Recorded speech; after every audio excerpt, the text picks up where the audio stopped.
Good morning, students, and welcome to the Westby School 100-year reunion.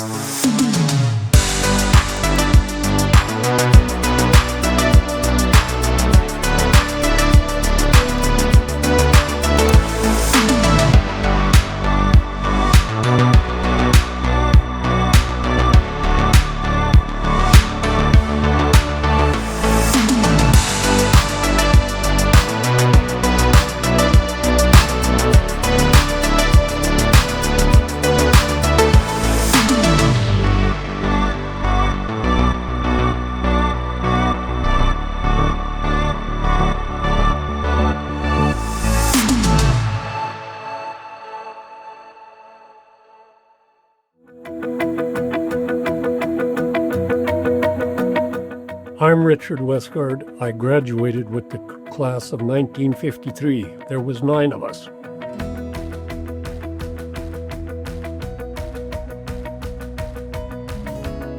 My name is Mavis Weiler. Sorensen was my maiden name. I graduated in 1963. My name is Russell Samuelson. I graduated in 1965. I've got 2 pat answers. I don't remember, and none of this. John Hovey, 1967. My name is Arlene Samuelson Hovey, and I graduated in 1967. My name is Danny Moore, and I graduated in 1971. So my name is Susan Meyer, and I graduated in 1972 from Westby High School. My name is Kim Meyer. I graduated from Westby in 1973. My name is Colby Onstead Ruggles. I graduated in 1977. My name is Kimberly Eknes Rust and graduated in the class of 1983. My name is Thane Meyer, graduated in 1987. My name is Lexi Hansen. I was a Lenager. I graduated in 2000. My name is Brady Olson. I graduated from Westby High School in 2013. I'm Annika Joyce. I graduated Westby High School in 2025. I'm Adelie, and I'm going to be in the class of 2036.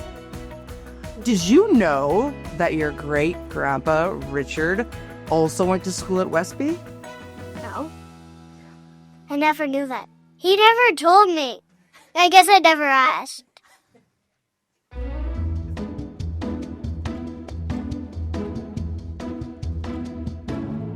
Oh, my favorite food in school, that's a tough one. I think I was in the golden ages of school lunches at our school at that point. It's still something my friends and I talk about. But to this day, I have not had chicken fajitas that top Carla and Robin's chicken fajitas, so. Fajitas. It was fajitas, yeah. And when I went to school here, there was no lunch program or any. You carried your own lunch or went home for dinner if you lived in town. They baked back then. Cinnamon rolls were probably the favorite with lunch. Of course, I'm a diabetic, so I will think of the dessert first. Favorite food in school, should we say tuna over toast? On shingles, as some people say.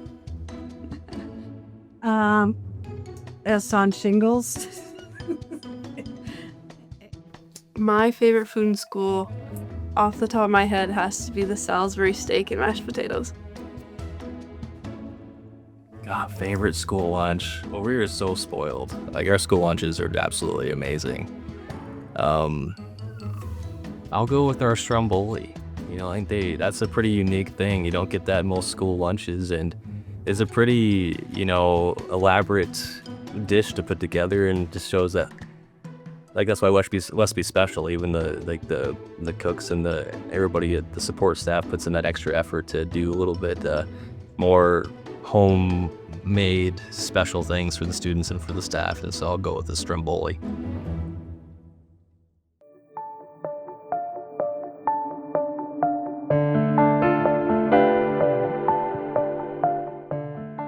Well, in school, part of the year I drove back and forth to school. And then in the winter, we lived in town. They brought the cows and me to town. There was a lot of cattle in this town at that time. Everybody had 5 to 10 milk cows, and that they come to town with the people, and there was quite a few moved in the wintertime at that time.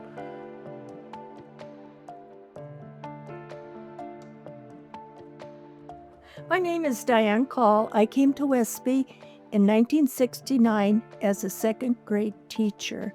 I taught second, third, and fourth for 38 years, and then I subbed for 17 years. What were some of those early years like for you, being a new teacher in Westby? They were kind of scary. It was a bigger school than it is now. If I had 17 children in second grade, it was a small class. And I taught second grade for 19 years, then I taught third and fourth for 16, and then second and third for 3. Well, a regular day in school when I was a freshman was, I didn't even have to ride the bus. My brother drove a car, and then when I was a sophomore, I thought I was going to get to drive a car, and then they got a bus, so I didn't get to drive a car. When I was a freshman, we had shop classes, and then they closed the shop class down because they needed more classrooms for the other classes. So that was a bummer, but my favorite class. I taught shop for 35 years, so. Arlene, myself and Arlene and Sally and my older brother all went to 8 years in country school. Oh, the country school I went to was is about 10 miles west of here, and I went there for 8 years. It was a one-room school, and one teacher had all 8 grades to teach. So I think I got a good education there, though. The transition from a small one-room schoolhouse to Westby School, I guess it was relatively easy for me. People seemed to accept me, and I don't think I had any qualms about going. It was just what we did and what we had to do, so we were pretty accepting of where life was going to take us, I guess.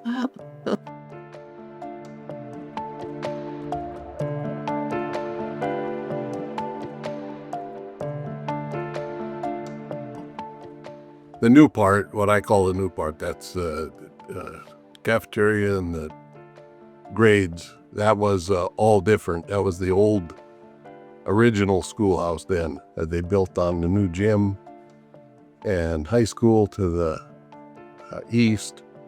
And then the year after I graduated, they tore down the old school and built the new part, from the gym west, I guess. Because I remember we dressed for football down at the old hardware store in downtown. Because we didn't have a place to shower and stuff up at the school. Yeah, see, so the gym was built in the 50s. And so, yeah, the old school and stuff, that was all demolished when they put on the new school. And, that was interesting, too, because we had school, we went to classes all over town. And that was the one year that I remember, my dad saying, too, that it was one of the few years ever that they had hardly no or not any absences due to illnesses. And figuring that we had to walk. Everybody had to get their coat on and go outside, so we were not in an enclosed building at any one time for an hour. Like some of the grades, they were housed around town too. I mean, there was like 5, 6, 7 places. It was quite an interesting time. I mean, it was exciting because, over the time that year, you could see it going up. So that was very exciting.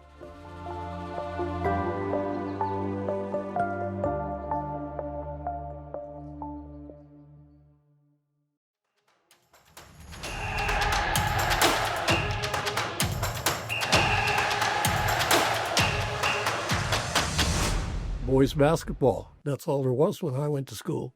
The girls didn't have anything. There was no track, no football. It quit about the time I got to be a senior. So there wasn't really that much activities in the Westby School at that time. Girls' sports back then. So if you weren't a cheerleader or involved in pep club or things like that, there was no sports for girls. I played basketball and track.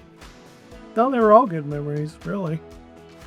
My favorite part about playing football, I guess, was just having contact, doing contact, trying running over people and things like that. I was in all three sports. Let's see, I didn't play football my freshman year because I was too small. My dad wouldn't let me. And I wasn't quite in track because I was a little bit too small for that too. And then after that, I was in all three sports. I was in football, basketball, and track. That's all we had in them days. So the girls didn't have basketball yet.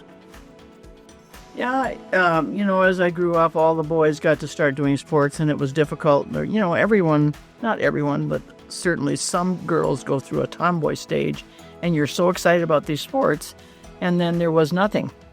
And so my dad happened to be on the school board, and so we started a basketball team when I was a sophomore, and our parents had to drive you. Your mother had to drive you, and we got the old, not the JV uniform for boys, but we got the old uniforms. So you had to wear a white t-shirt and then these big scoop shirts. And then we had to bring our own balls along. And it was the most exciting time of your life because, we got to play. And track started when I was a freshman. And so I always thought it was so difficult for me, but there were people like, Shirley Peterson Leniger and, Arlene Samerson Hovey, that the only thing there was for them was cheerleading. That's the only sport there was.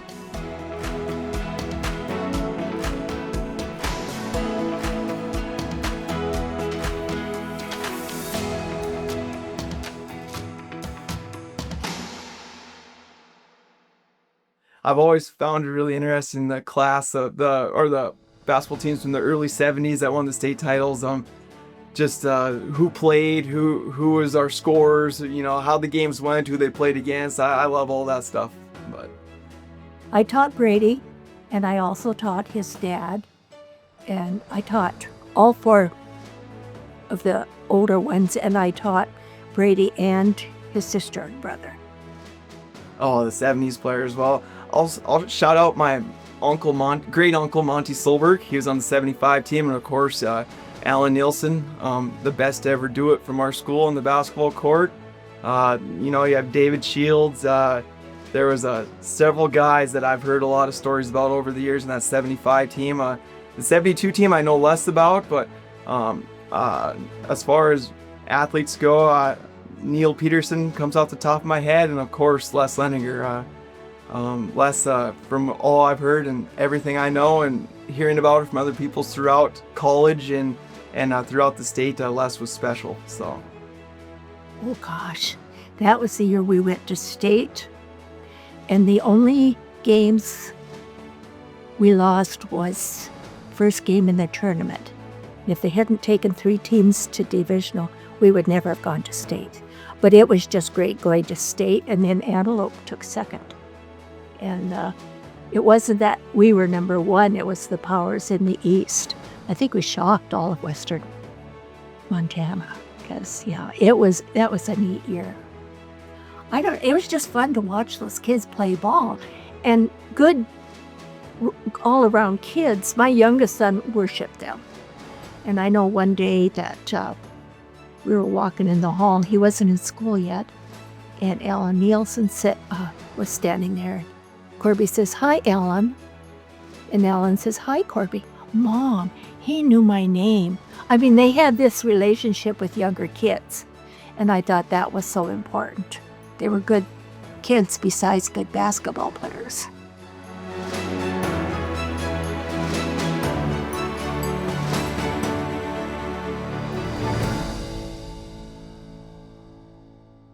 Sports were really important. It seems like almost everybody played most of the sports, or at least one sport. We had basketball and track and golf. When I was older, the boys could choose to go to Plentywood and play football, or the girls could choose to go to play volleyball in Plentywood. I played basketball and ran track, and we always had great coaches.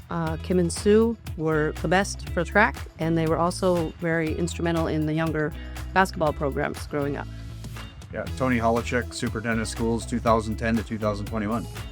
Yeah, so as far as the Mondak Thunder goes, when I moved here in 2010, some of our sports were Grenard Gophers, some of them were Westby Rangers at the time in 2010. So the superintendent and Grenard and I, we got together in the, I think that would have been the spring of 2011. We thought that maybe it's time to make a change. We had, at that point, had enough co-op sports. Keep in mind, in 2002, when it all started, when the two towns co-oped, there was only 1 or 2 co-op sports. But by the time it got to 2012, we had about 7 or 8 co-op sports. So then it was like, okay, this is probably the time that we get one mascot, one jersey color.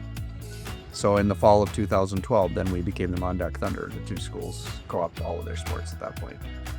Yeah, so in high school, I played football, basketball, and track.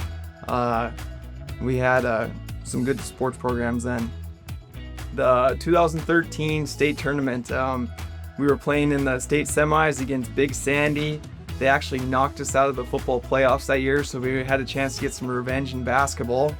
There was 1.1 seconds left, and I was taking the ball out of bounds and threw a prayer down the court, and Thomas Field caught it and put it in the hoop, and we won the game and headed to the state title.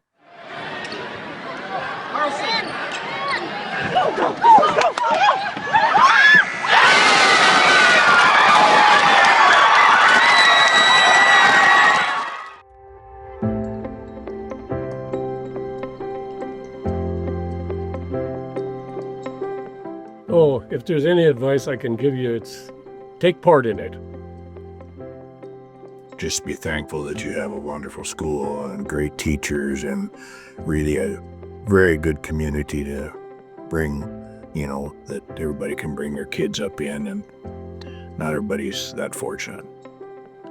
Take every opportunity that you can to just embrace being in a small community and a small school, because I think it's really important to understand that is a very, I don't know, it's not everyone's opportunity. Not a lot of kids get to go to a small school and be so well taken care of in class and after class.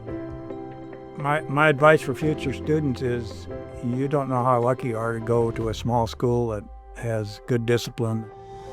It's just be proud of your school, do the best you can, and have a lot of fun. I really want to stress the reading. That, to me, is so important. And I hope some of the kids carry on with it. I think always just try your best. Like, even when things get hard, which they will, just always push through and always persevere, I guess. Well, take advantage of the opportunity that you have. I mean, I've heard ex-school board members have said, it's like a homeschool environment in a public school. I mean, you've got all this one-on-one opportunity. There's all the extracurricular opportunities. There's just so much here that take advantage of it, because, you become a well-rounded person. And I think well-rounded people, when they get out in real life, they tend to succeed. And I think small-town environment helps that. So that'd be my advice.